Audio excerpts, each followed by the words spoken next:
শিক্ষা, স্বাস্থ্য, খাদ্য, বস্ত্র, বাসস্থান এগুলো মানুষের মৌলিক অধিকার।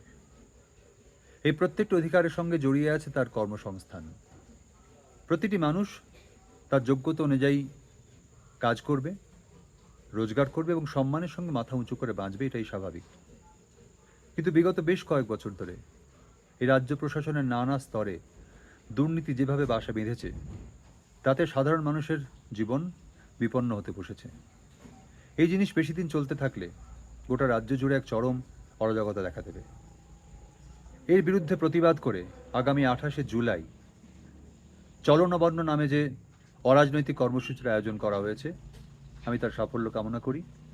আমি আশা করব রাজ্য প্রশাসন, সরকার, এই প্রতিটি মানুষ যারা এই মিছিলে অংশগ্রহণ করবেন, তাদের যে যথার্থ দাবি, ন্যায়সঙ্গত দাবি, সেই দাবি মেনে নিয়ে সমস্যার সমাধান করে মানুষকে, সাধারণ মানুষকে সুস্থভাবে, সুন্দরভাবে, সম্মান নিয়ে বাঁচতে সাহায্য করবেন।